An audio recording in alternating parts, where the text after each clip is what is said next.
sexual concerns, how to address those things in the clinic setting, as well as in our own lives. I mean, I'm sure that lots of us have learned a lot personally from this experience as well. The second piece is kind of evolved itself out into two segments, which has to do with men. How do we better serve our male clients? Because as you all know, I've been in a total quandary about, do men want to be sitting on the table? Do they want to be sitting in the chair? Do they want their pants up? Do they want their pants down? Do they want to talk to me first? Do they want me to come to them later? I've been outside the rooms in hysterics for quite some time, so I knew I had to figure this out. And other people have their own dilemmas posed around, now I have male clients.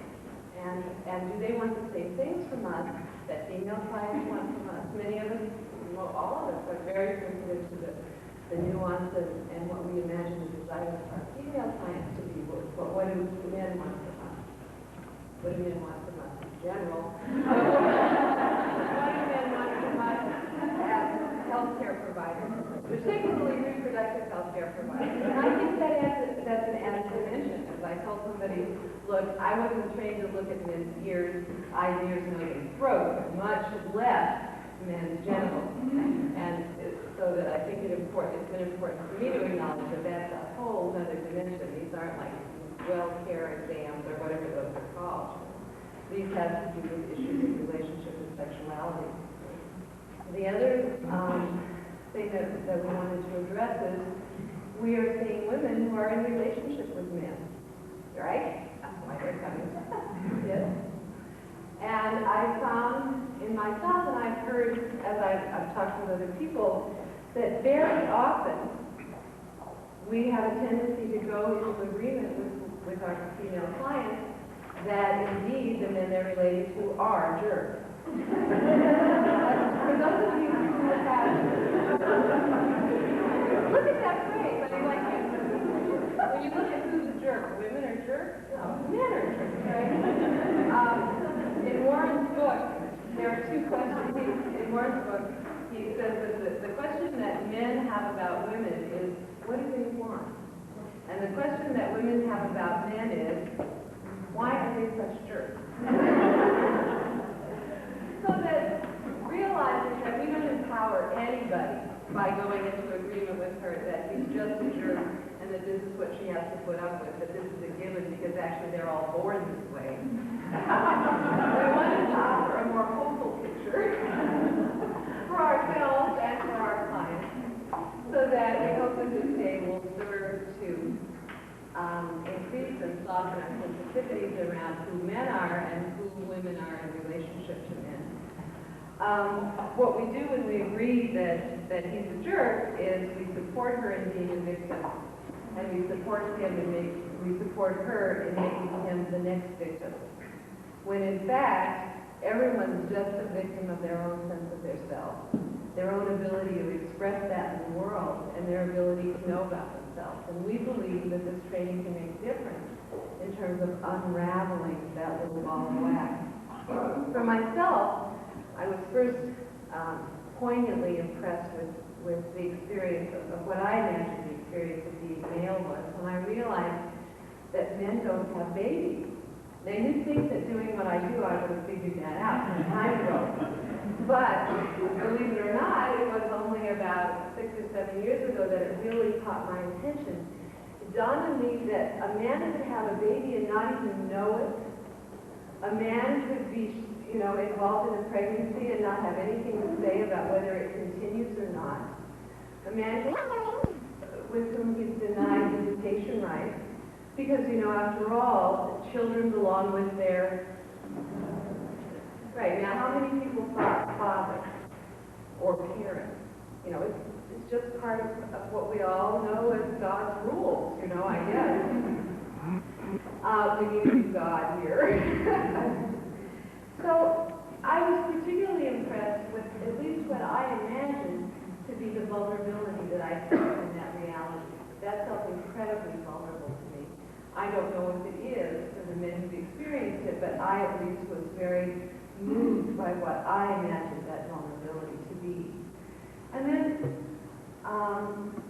of course, coincidentally, this training, the needs assessment that we did in the agency, dovetailed very nicely with my fascination with that, as well as figuring out whether men want their hands up and down and all that kind of stuff with this training. And at one point, I was getting dressed in the morning watching a little TV talk show, and on it, I saw this wonderful, flaming chauvinist person who wrote something like, you know, women belong pregnant and in the kitchen and at home all the time, or something like this. I don't know the name of this fellow's book, but he was just raving, wonderful.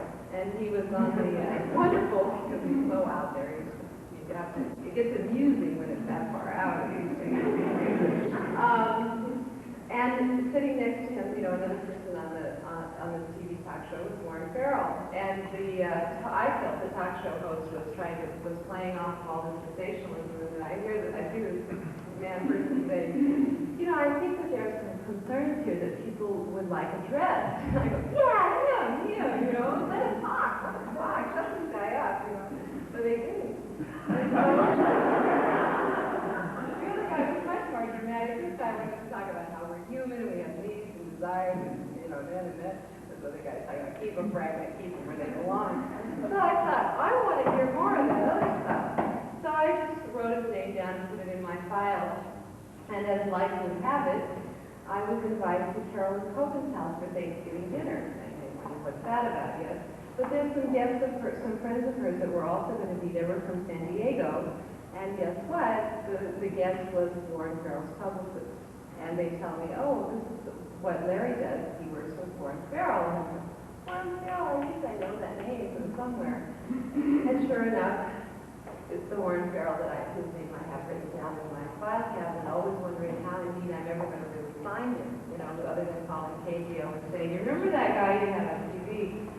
So then I found out he in fact had written a book called Why Men Are the Way They Are. And so, you know, I went right out to Crown and bought it the very next day, because certainly that subject was interesting.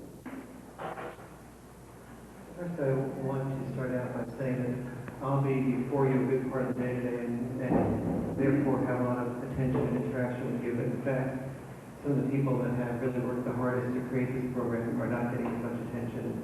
One of those is Susan Burnett, who's been planning this on one level or another for months now with me. I'd like to ask us to acknowledge the amount of commitment and involvement that she's put into this program.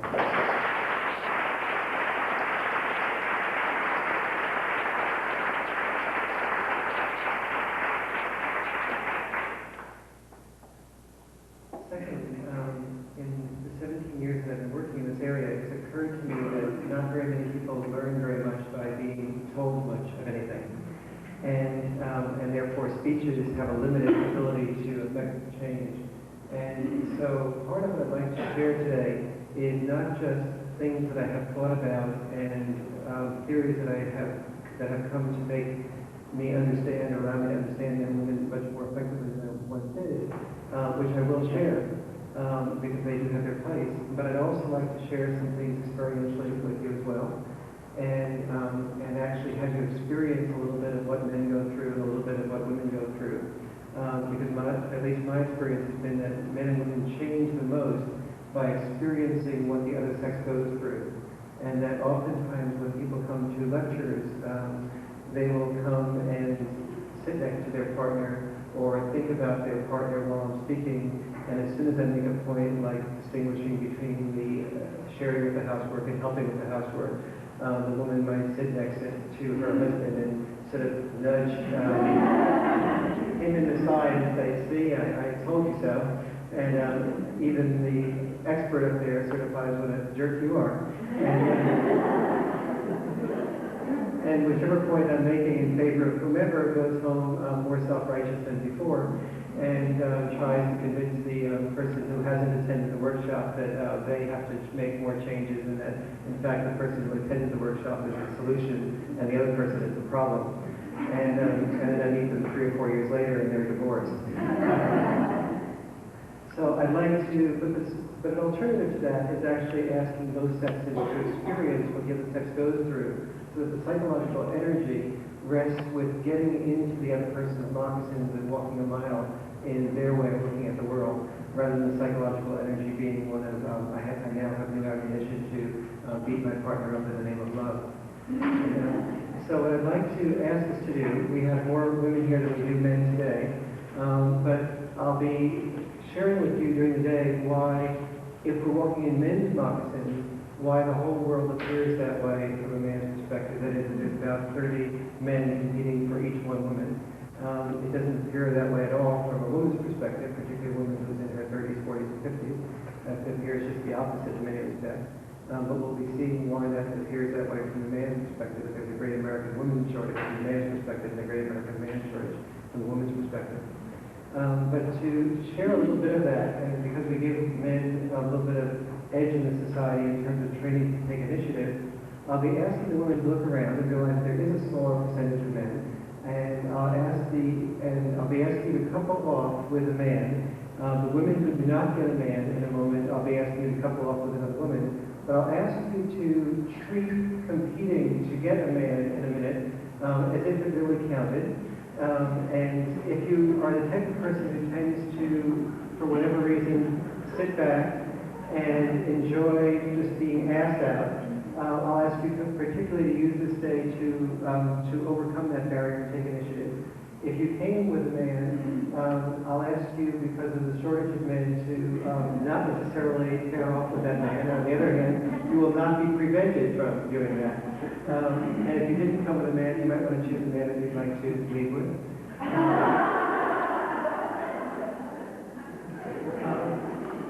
But whether you're single or married or whatever, I'll just ask you to pair off. This will not create a major change in your life relationships.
Any other women that felt out of control as you were doing the exercise?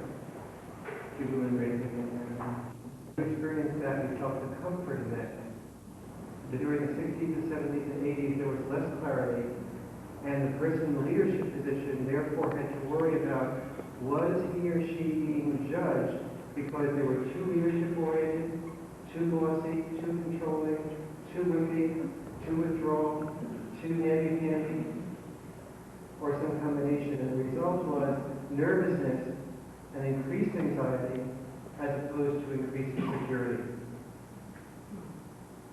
The result was feeling that the position of being in control was simultaneously the position of being out of control. Was the position of being in control the position of being out of control in the 50s? Actually, it was. But even so much more deeply that we didn't even have a chance to know what in control and out of control meant. So the woman in the 50s down here was totally out of control in the sense that she was always learning how to adapt. She was learning how to adapt why? What was in it for the woman adapting in the 50s? Survival. Survival? Explain exactly what survival means. Economic survival. Economic survival. Source of income. We all adapt to our source of income. We all adapt to our source of survival. Eskimos have 32 words for snow, because snow and knowing snow is their source of survival. Women read about 32 books on relationships for each one that men read.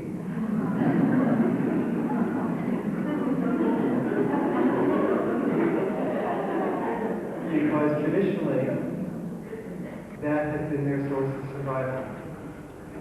Only in the last few years has a portion of that changed. And we'll be seeing that the portion that has changed economically is much greater than the portion that has changed psychologically.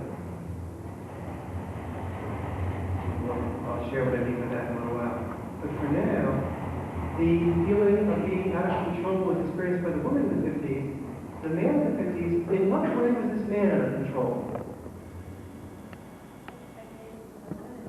Expectations of women, and explain a bit more about that. Your name? Well, Barbara, the man had the pressure of knowing that he was going to need to take care of the woman and the family and provide solely for their future. And what did that mean? Who was he adapting to, therefore? Was he an adapter or was he a leader? Leroy? Explain why adapter is also leader, why leader is also adapter. Well, in a sense, I guess in the sense that there was a model to follow on how you're supposed to do it, so you had to adapt, but the illusion was that you were actually the person in control. You were playing another role just at a higher level. Nobody acknowledged the higher level, but it looked like you were really the leader. But in fact, you had all these things you were supposed to do, and everybody knew what they were. Precisely. Leroy, I'm sorry, go ahead, Steve. Well, Larry, all along we all knew it on some level, whether conscious or unconscious, that's to do and pretend to do and moreover appear to do. There's all of Okay, women, get into your feelings in relation to what Larry and Leroy just said about dancing in the chair a few minutes ago. And as you were doing that, who was giving you orders? I was. What was I? Social pressure. And all the social directions. I was telling you what to do. Okay, now put your hand here, put your other hand here, lead. You were following a program for leaders. You were a follower. You were a follower who was called leader. You were powerless in relation to your boss, who you as a woman in the traditional female role, see yourself adapting all the time to men. Men see themselves from their perspective as adapting to their bosses in order to provide money to be able to be given approval of by women. So the man knows that if he's a doctor, that the female nurse will take an interest in him. But if he's a male nurse, the female nurse will not take an interest in him. And it's not good enough for him to be equal to you. He has to be more equal than equal on the economic level, or you will reject him, says he. Because he knows he has a much greater chance of being rejected as a male nurse than he does as a male doctor. A much greater chance of being rejected as a male secretary than as a male executive. And a much greater chance of being rejected as a male flight attendant unless he holds two jobs. ask any flight attendant who's married if he holds one job or two jobs. You'll find about 90% of the cases he holds two jobs. A flight attendant job is usually considered a secondary job. But she'll still be interested unless he holds two good jobs in the male pilot. So the male perspective is he doesn't follow the directions of appearing to be in control, the illusion that Larry and Leroy talked about, he is out of control. That is not only is he out of control, but he'll be rejected by pretty much everybody. Not just women, but people else. Men. Which other men that are particularly important to him? Father. Example. Can you think of how a man will be rejected by his father if he's out of control? Or if he's out of the appearance of control? Every time from this point on, if you can, as you use the word control and power, try to put before it the appearance of control and power. Because the male role is to be appearing in control, but the more control he's in, the more out of control he's in. The more the prisoner of having to adapt to his boss he is, just like the woman who seems to have it so secure with her husband because her head is perfectly adapted to on the shoulders of the man, is in a sense in control as long as she doesn't question anything. The moment she starts questioning, her control over that man leading her is in jeopardy. The man starts questioning at work, his control is in jeopardy. We'll begin to see in a few moments what the difference in meanings of work is to men versus to women, psychologically and internally. Yes, sure, see? I couldn't believe that men were not understanding what the women's movement was articulating. I was astonished that men were trivializing it, joking about it. It seemed to me like the most significant thing that had happened in as long as at least I had been alive. And one of the most significant things that had happened based on my readings of my history books. And so I began to share in little party conversations with Greenwich Village at the time, that type of interest in it.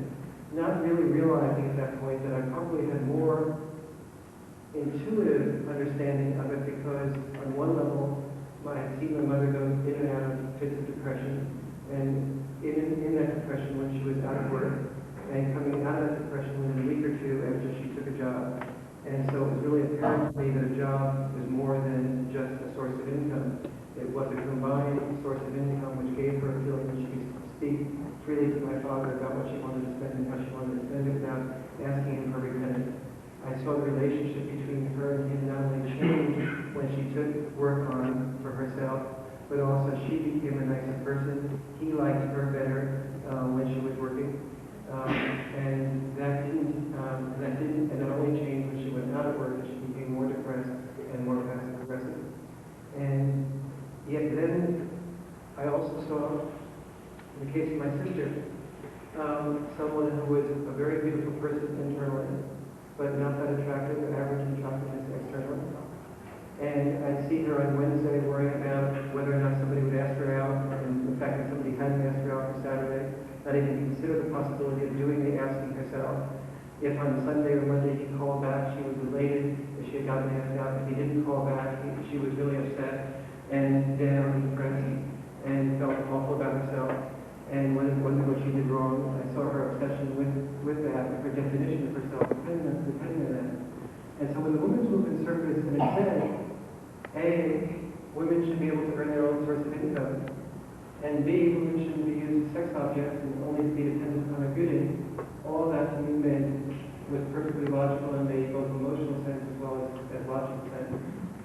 And so when I started to articulate that, I mentioned a minute ago that I got invited over to feminist friends' homes and plopped in front of these men, and the women would sort of, like a Keith and I had met, Keith would whisper in my ear, "Would you tell him what you told me?" And plop me in front of him and sort of stand about 5 feet back and sort of listen to what I was saying to magically transform him. And then this led to my own speaking on women's issues and interpreting women's issues to men. And I knew that the more I did this, the more women showed up, and the fewer men showed up. And that when I finished, I was getting standing ovations, but But one day I decided to look as to who was clapping, and I saw that the women were clapping, and the men were sort of deeply obeying. And I started asking myself, in one of those rare moments of internal security, I started saying to myself, what was my purpose here? Was my purpose to communicate with men about these issues? Or was my purpose to just communicate with women? And if my purpose was to communicate with men, why was that not happening? And there sort of appeared to me to be two possible answers to that.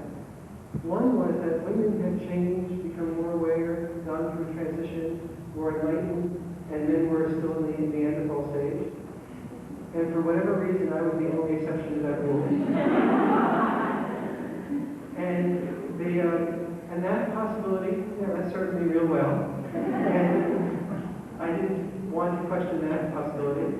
But one of those, again, other rare moments of internal security, I decided to maybe theoretically question that, just at a theoretical level.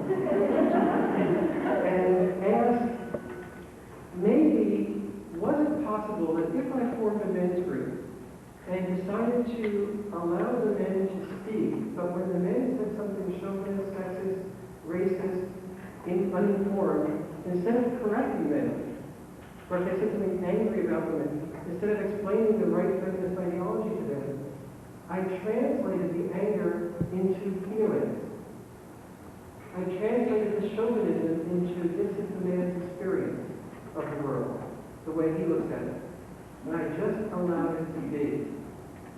Would I then perhaps create an environment in which I would discover the basis of a feeling?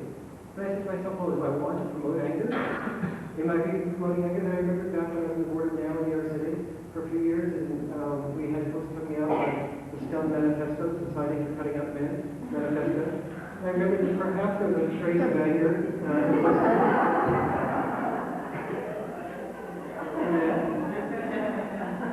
And I was told to form some men's groups in now, otherwise I would kick all men out of now. And so I thought there might be a little bit of anger behind that. And so I began to understand, of course, that what we all understand theoretically, that anger is in fact a part of that change process.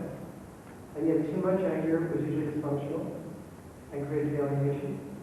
So I decided to just allow the men to speak without creating on their part a distrust of me by my jumping down their throats with my better prepared answers.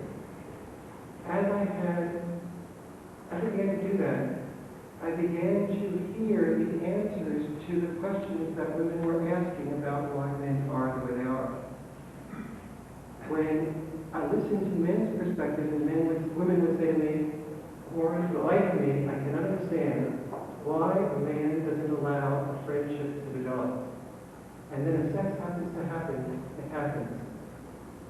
But I was hearing the men fearful of rejection about sex, and knowing that they would have to take sexual initiative. And from the man's perspective, the longer the period between eye contact and sexual contact, the longer the period of potential rejection. From the man's perspective, the longer the period between eye contact and sexual contact, the longer the period of potential rejection. And putting on prophylactics extended that period. Putting on prophylactics meant a break in the momentum and an increased possibility of rejection. And suddenly I understood a little bit more on 1/1000th of a level of what I eventually came to understand as to what the male perspective was behind something that otherwise seemed to make total sense to me. That from his perspective, as long as sexual initiatives were not being shared, that it was going to be his rejection, his ego, that was going to be in the line. Then I began to look at what sexual initiatives being shared meant to a woman versus what sexual initiatives being shared meant to a man. And that I'll be sharing much more with you about as the day goes on. Totally different experience. I looked more carefully at that and began to explain some of those things to women in the audiences. And I noticed that my standing ovations dropped. I noticed, in fact, that I wasn't even getting them. anymore. And I noticed that afterwards, before, I would immediately get people coming up to me and saying, I want you to speak here, I want you to speak there, how can I get you to speak here, how can I get you to speak here, what's your fee, I can make interest, what's your fee is, I want you to speak here or there, can we invite you back next week, next month, next year, what's your schedule like? And I wasn't getting that response to that degree anymore. And I suddenly asked myself, did I want to give this up as a living? Did I want to give up writing about these issues as a living? Or did I want to go back to speaking to women's and men's issues from women's perspective only? And I realized that if I did that, once I knew what I was beginning to find out, that I would just be doing one more job. That I would be doing what Suzanne was doing when she had her constituency totally in her arms. And she knew that she would have her constituency comfortably in her arms as long as she remained in this role. But the moment she started saying, would you like to share responsibility with me? I wanted to lose my constituency being comfortably in my arms. And I realized if I didn't want to face that, I might as well be doing something that really made money, rather than something like writing books and speaking. And so that created for me a real crisis. And asking myself whether I was internally secure enough to confront that type of change.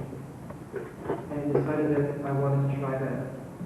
And I began to write down the beginnings of answers to questions as men experience them and as men tell them. As I did that, I found that what I had been doing for now 17 years, a good portion of those 17 years, was I was taking, along with the feminist movement, a magnifying glass to the female experience of powerlessness. And the more intricately I had come to understand the female experience of powerlessness, the more I had been assuming that men had the power that women did not have. I did not understand that men also had an equivalent experience of powerlessness that hadn't even been touched into, but that in the last 15 years, we had begun to assume that that powerlessness in men, the word powerlessness in men, didn't even go together. But it seemed like an anomaly. And so, as I began to understand that, I began to see a totally different view of the world, a view that did not deny female experience, but a view that acknowledged rather what I call the view of a listening matrix, in which we understand that there's both, in every group, an experience of powerlessness and an experience of power, an experience of powerlessness on the part of the male, and an experience of power. And that to hear a person effectively, we have to listen to each person's or group's experience of power and powerlessness. That was particularly true for men and women, because unlike classes or races, boys and girls are born in the exact same class on the average as their sisters or brothers are. And when a girl looks at the world when she's 17, she says, it's pretty clear to me, men have birthright to power. Look at all the men, they're in power positions. And a man looks at the world at 17 and he says, it's pretty clear to me, I wouldn't be anything unless I get that power. I don't have the birthright to power, I have the birth obligation to power. I don't have the power, other men have the power. I don't have anything until I get that power away from those other men. And I have nothing to, as a special way of attracting those other men to get that power away from them. I cannot marry them. I can in no way seduce other men, for the most part. I can only get that power away from them by directly competing with those men.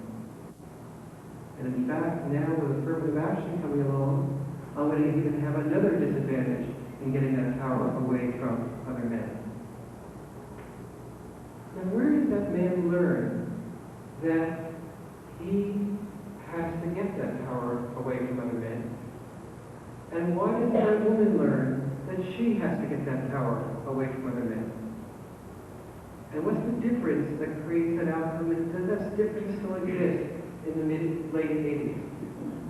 Let's go back to both the 50s, 60s, 70s, and 80s, not both, but all of those put together, and see what, in a sense, has and hasn't changed.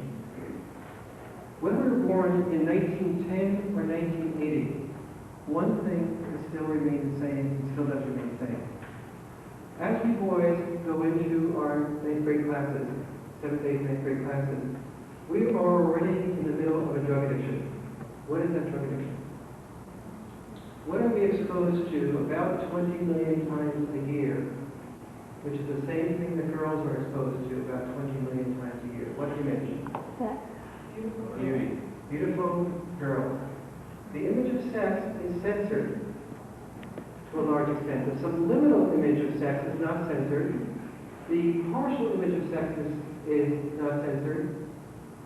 But the image of beautiful women is the only common image in every Ms. Magazine advertisement, in every Cosmo, in every Better Homes and Gardens, in every Playgirl, Playboy. It is the discussions might be of career women, but open the magazines, you will see the career women are beautiful. The advertisement is really for the beautiful women.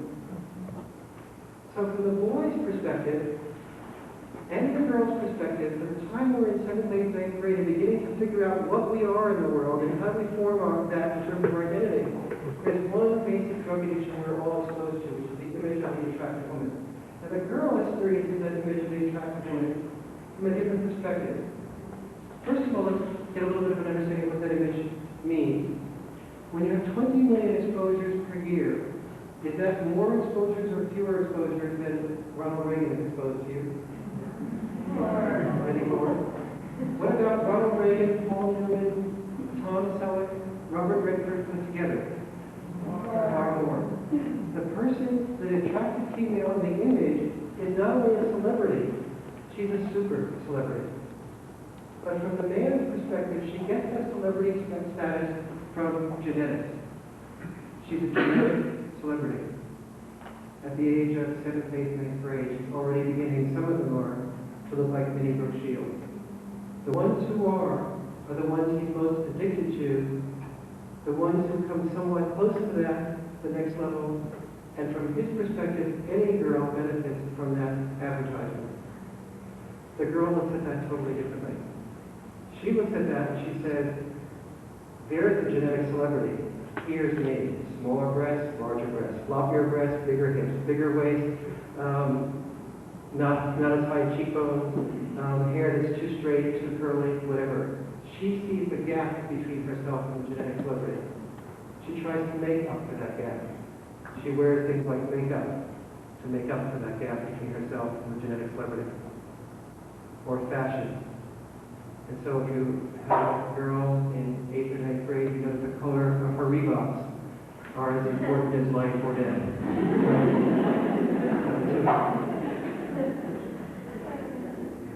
And so she enters the world and she says, you know, I'm not a genetic celebrity. That's not me who has the power. I see the gap between myself and the genetic celebrity. I feel powerless. The girl who recognizes that she is close to the genetic celebrity, no one is the genetic celebrity, in fact, because even the genetic celebrity is a result of 8,000 pictures, the average number of pictures in Playboy Centerfold, and airbrushing, and sometimes replaced parts. Jane Fonda coming home had her rear replaced by another woman's rear, because her rear wasn't what she wanted it to appear like on TV. Even one rated woman is subject to that type of obsession with the imagery. But the genetic celebrity still doesn't feel powerful. From her perspective, she's never sure whether she's being asked out for who she is or for what she appears to be. The genetic celebrity is never sure whether she's being asked out for who she is or for what she appears to be, which is exactly what the man who is at 40 or 45, who's a doctor, is never sure about. Whether he's being loved for who he is or what position he has earned himself to during all of his life. He has finally earned his way to equality to the genetic celebrity at 45 years of age. And he, like the genetic celebrity, will never know what he's loved for until he loses that position. Any more than the genetic celebrity will know what she's loved for until she gets older and gains weight. But the boy looks at the world from a totally different perspective. He comes into the classroom and says, here I am. I'm observing that I'm already addicted. He doesn't say this to himself, but unconsciously says, I'm already addicted to the genetic celebrity, the mini Brooke Shields in my class. Who are the mini Brooke Shields, the genetic celebrities, the cheerleaders paying attention to in ninth grade? Are they paying attention to the other ninth grade boys? They're paying attention to the 12th grade boys. Are they paying attention to the average 12th grade boys? The football player, jocks, maybe the computer whiz for the 20 minutes during which the computer whiz helps with the homework. But not before and not afterwards. And so what does he learn? He learns that A, I'm not even equal to the genetic celebrity. There is absolutely no way I can become equal because the 9th grade girls I'm most attracted to won't even give me the time of day. They will pay attention to the 11th and 12th grade boys who are playing football. Now let me see what that means to me. That means that if I go out in 2 years and prepare myself for the next 2 years to be able to bang my head effectively against 21 other men, risk spinal cord injuries for life, risk broken noses, not complain about my dislocated shoulder, not admit that my finger appears to be broken, take codeine to cover up the pain, take amphetamines to get myself high and be able to perform effectively, then I might earn my way to equality with the genetic celebrity's attention. She might say, no, I'm going out with the guy who's the quarterback on the football team. I feel good about it. And I won't have to worry about being rejected. I might limp into the date, but I won't have to worry about being rejected as much. But when she goes out with me, I'm not sure whether she's going out with me to the prom because she likes me, or she likes who I am, or whether she wants to be romantic or sexual with me. So in order to guarantee that she'll go out with me, I better offer her something. I better pay her. I better make sure that I get the right tickets, pay for them, the right dinner, beg my dad for the car, mow the lawn as many times as it takes to get the equivalent of that money. And then, if I pay enough money, I can earn my way to equality with her. Women are beginning to call this process, the football player is beginning to call this process power. Men are beginning to call this process power. Men are beginning to call, women are beginning to call the process of the men earning the money power. From the man's perspective, it's all compensation for powerlessness. But he so effectively bribed, he also called it power. Because like Suzanne, with Leroy in her arms, she never, as long as Leroy didn't budge, she never had any reason to question that. But then he begins to learn something else that's important. It's called sex. And he doesn't know much about it. He's never been sexual, but he learns that he has to take the initiative. I have now discovered, and I write a brief account of this in why I know where they are, approximately 150 times between eye contact and sexual contact. And at each of those stages, the burden is on him to risk the rejection between eye contact and sexual contact. Now the woman may feel she's going too quickly. So for example, the man may reach over and try to kiss the woman. The woman is saying to her, gosh, he is somebody I really like, who'd like to be out with more. I'm not really feeling ready yet to do this type of kissing with the tongue in my mouth. On the other hand, if I back off and reject him, I'm going to be pushing him away and I'll possibly lose my access to him in the future. Therefore, I better not even mention it to him. I'm going to keep this feeling of reservation to myself and just play him down. But what I will do is if he's pushing too quickly is I'll pull my tongue back. As I pull my tongue back, that way I can get him to stop the process and elongate this process. The more I elongate the process, the more he'll get to know me. The more he'll get to know me, the more he'll value me as a person. The more he'll respect my feelings. The more I'll be able to keep him as a long-term partner because he'll see who I am and not just want me sexually. The man, though, learns a different experience of that. And that is that I have to reach over and take the girl's hand because she won't take mine. That even if she really is genuinely interested in me, and is kissing me and giving me eye contact and support, she is going to reject me even if she's accepting me. Why is she going to reject me even if she's accepting me? Because when she pulled her tongue back, her eyes were saying, I like you, acceptance. But her tongue being pulled back to halt the process from going so quickly was, from his perspective, a rejection. And what he then found out he needed to do is to figure out which of those no's meant no, which of those no's meant maybe, and which of those no's meant yes. Because that no was not a no of the tongue being pulled back, that was meant to say, stay away from me forever. That no was a no that meant to slow down the process, but because he's never met, particularly in adolescence, and usually not even 40, 50 years of age, a woman that has said to him, you're moving too quickly for me. When I would like to continue at this level, I will come back and initiate at this level. I will do that because there's absolutely no chance of my being rejected. You've already put your ego on the line at that level. And this will take the pressure off of you from ever having to initiate again until I am ready and having to worry about when to initiate.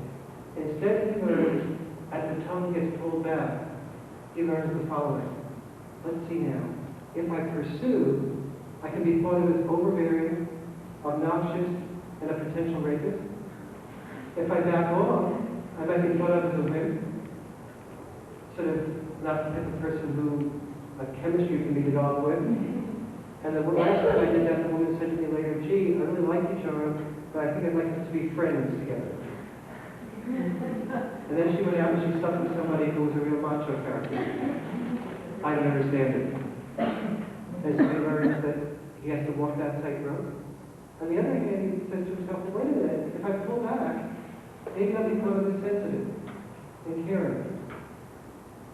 On the other hand, if I pull back, maybe I'll be thought of as a wimp again. And so he learns that no matter what he does, he's not sure where he's going to walk on which part of the borderline. But if he does pull back, and he plays the role of sensitive, and I say plays the role of sensitive purposely, if he pulls back and plays the role of sensitive, he then asks himself, let's see now, should I talk more about her? Should I talk more about me? Should I ask her if she wants some coffee to wake her up? Or should I ask her if she wants some wine to relax her? Should I turn the stereo up or should I turn the stereo down? Should I maybe give her a massage at her feet or massage at her neck? Should I promise her that I don't want to be sexual either? And therefore we can just maybe go to sleep together or massage each other together and lie to her? And maybe, hope that maybe we'll translate that into sexuality? Or should I tell her the truth that I'd like to have fun with her right now? which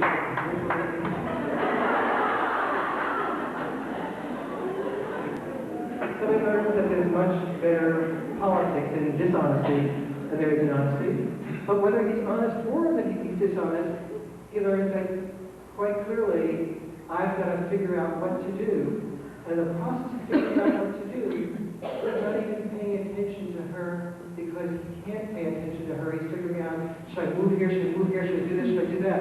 So she feels totally catered to, quote, catered to, and totally unheard as a person. More alienated, more distancing from her. He feels, gee, I'm catering to you, I'm paying you, I'm taking you out, I'm taking all these initiatives, and nobody thanks me for getting rejected 150 times. At the end of the process of paying for her, of risking my life on the football field to get her attention, of taking the initiative, people tell me that I got something. In fact, the sex that I got, I also gave. And the sex that she gave, she also got. And from his perspective, he was paying far more attention to her sexually to figure out how she could be pleased so she wouldn't reject him than she was to him from his perspective.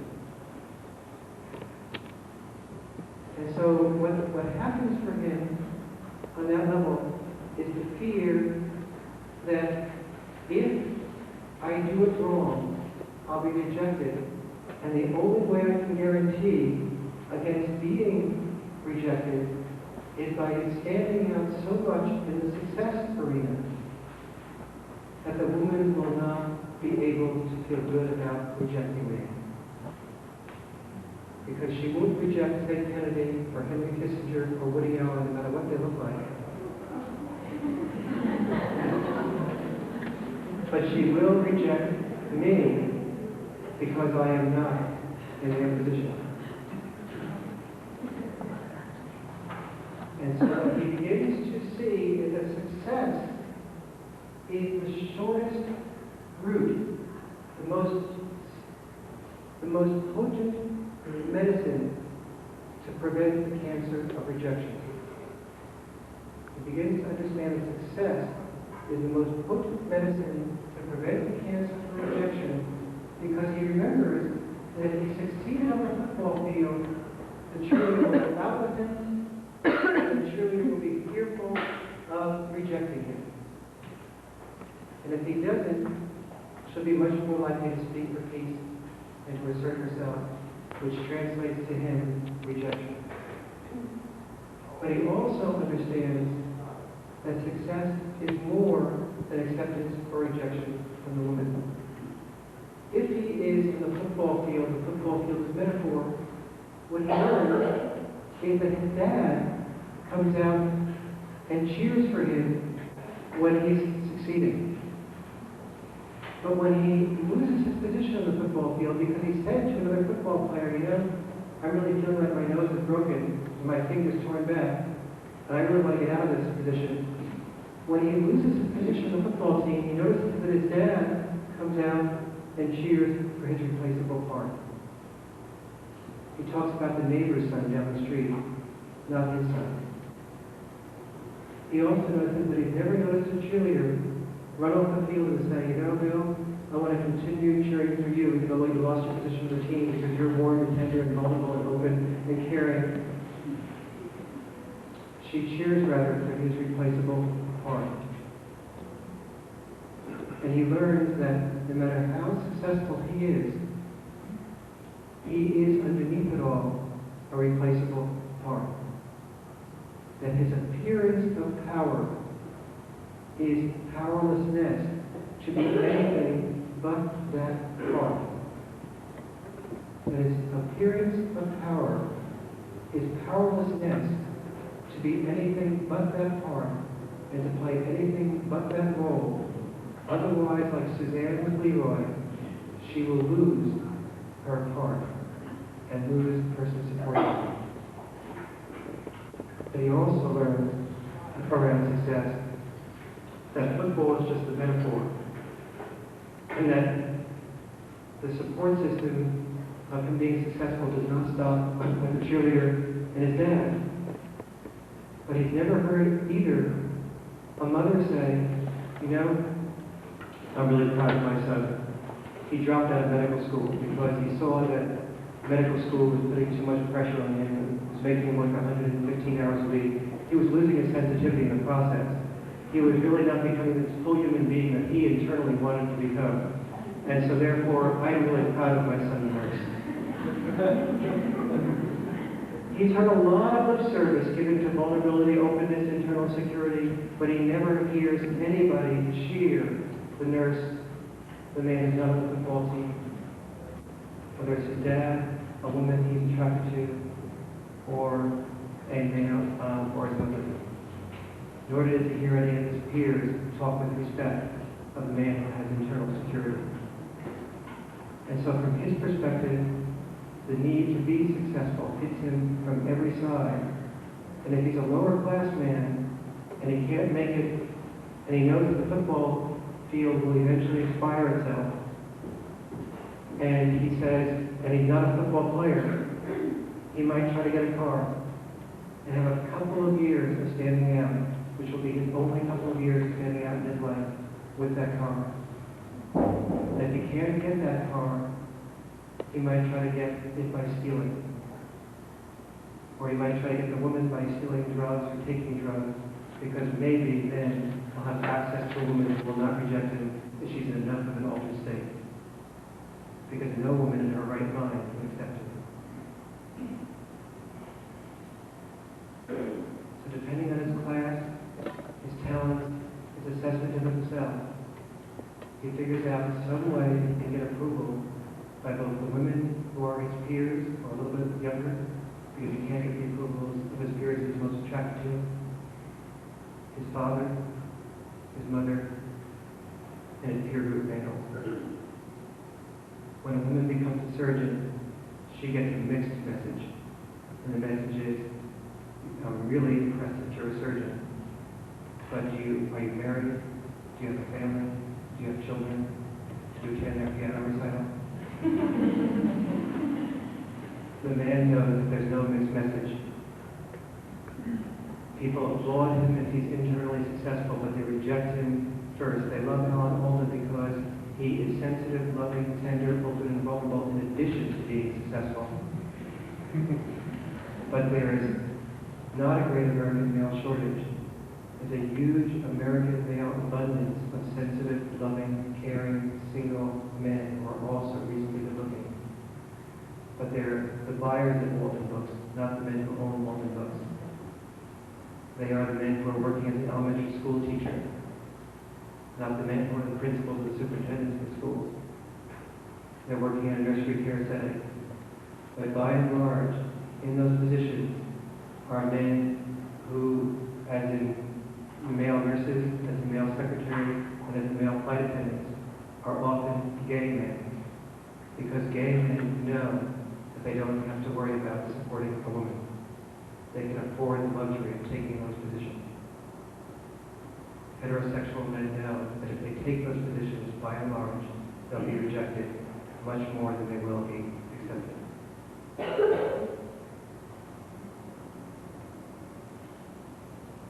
For thousands of years, that process that I described, men competing against each other to get scarce resources, was a process that was very functional. Because as men competed against each other and killed each other off, the men who were the survivors were the men who were the fittest at getting the scarce resources and bringing them back to women.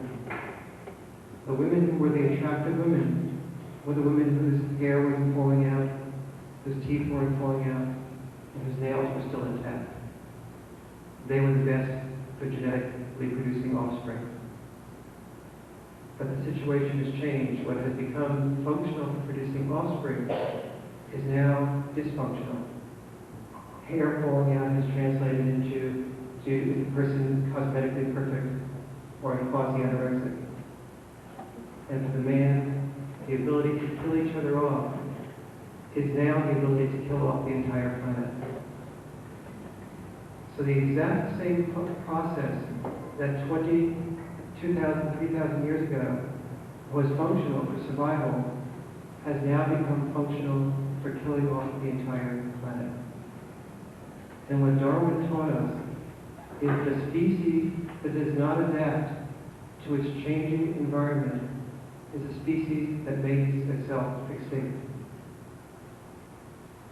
To assume that the only people who are creating the potential extinction of the species are men is to forget the symbiotic dance between men and women that teaches us all that unless we are able to be the hero, the performer, to help the woman, we will not get her attention, we will be rejected by her.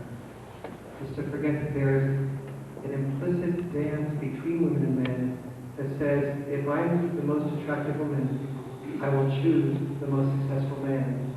And if I'm the most successful man, I am less likely to be rejected by the most attractive woman. And that's my addiction. And her addiction is addiction to security. Unless that dynamic changes, I believe we will be here as a species between 50 and a few hundred years at the most. But fortunately, the dynamic of recent years is the first time in human history that the dynamic between men and women of listening to each other, of being gentle, of being less competitive, is the first time in human history compatible with the dynamic of being able to learn to love and understand. That in the past human history was never compatible with survival. And so I think the job of us is to figure out a way in the next 15 or 20 years of learning how to look at the other sex in a way that increases our love. Thank you.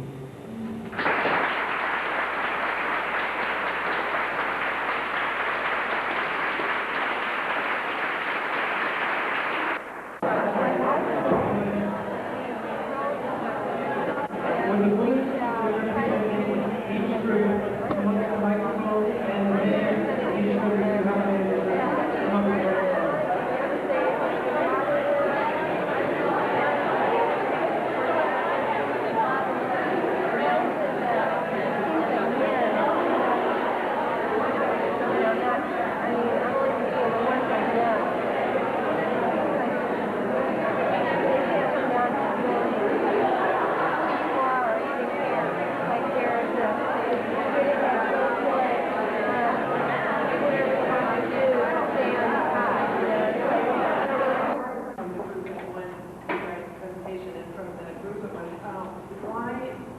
Why do men avoid men now? Why do they seem to have a difficult time with women?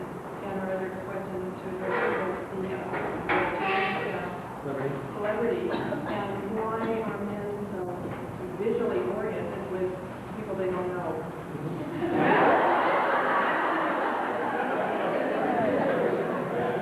with people they don't know.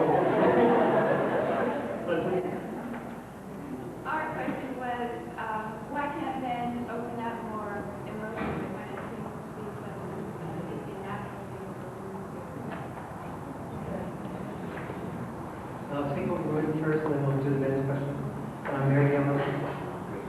Our question was regarding if all men really do feel the element of rejection. It seems like the ones who know feel that, but since they're the ones you look at that you don't know, don't seem like they're worried about rejection.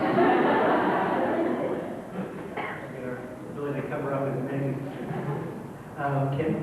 Our question had to do with working in the clinic and what's the male experience of coming in with a sexual concern or scenario belief, but how can we know their experience?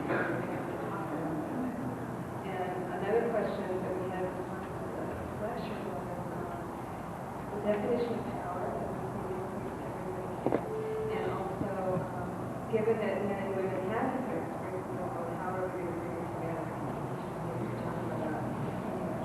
Yes. Very good. Quickie on that, which I don't like to do with throw questions, is every single thing we're doing here is taking the next step. The next step toward avoiding extinction is beginning to understand where the other sex comes from. That's the beginning of the process. Not from the woman's point of view, that is smart women, foolish choices, is not the male perspective in the world. Men do not look at a book and say, aha, I'm a foolish choice A, I'm a foolish choice B. We don't go to a bookstore and say, I know why I'm afraid of commitment, I'm a Peter Pan. And we don't go in and look and say, I'm a man who hates women, and I know now that I've been involved with women who love them. We look at the world and we say, we're a man who loves too much. Why are there only books here called Women Who Love Too Much? But there's no books here saying, I am also addicted. And so everything we're doing here today, each increment is beginning to undo that dilemma of the way we really have sexual training, which is divorce training. Yes, oh. How can we help our children to not accept certain people in the world to survive, to be different, and then not to be marked on the little less or self-hurt feelings or made up to be beautiful, to be beautiful. So can it be attractive and smart for them to be studying each other? About the presentation, we wanted to know in that period of time between eye contact and sexual contact, if there's anything women could do to reduce that gap. And our question for men was,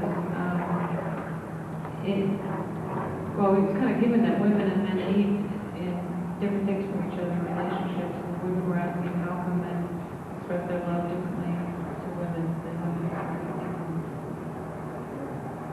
Very good question. Ellie? We were wondering why when men go through 150 different rejections until they get the woman, why did they then drop that woman and rid her?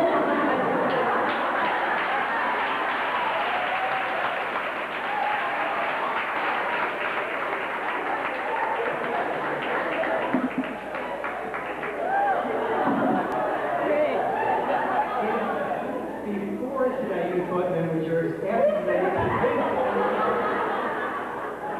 if I don't answer that question, remind me. We'll address that question.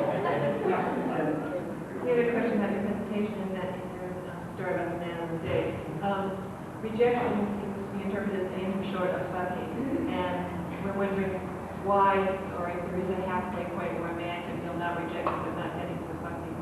And then we had a question about men in general, and why is it that if a woman wants to have an interaction with a man she doesn't know or doesn't know, and she forms a friendly over just because she's a nice human being, it's always interpreted as a come on. Yeah. Very good question. Lynn? Yeah, I want to know why when there's a problem in a relationship or a problem that a man is going through, why does he need to take immediate action instead of being more introspective and dealing with his emotions and thinking about it? Denise? Our question is more a how than a why, what was already asked, but being mothers of sons, in response to your presentation this morning, how can we help our sons avoid the whole football cheerleader syndrome, or help them change that? It will already be apparent to you that I won't be able to answer all these questions, boom, boom, boom, just like that. But I'll ask you to hold on to questions that you hear that you're most interested in hearing the answer to, and to press forward with those when you have an opportunity to, they're important to you as well, and to service some of those questions again. Paul? Why do men continue to buy into this uncomfortable feeling? I mean, that's really what they're doing, why they continue to call the next one and the question that we had about the presentation was, how do we, sitting here, taking in all this stuff, learn how to go home and integrate it into this person who hasn't heard anything?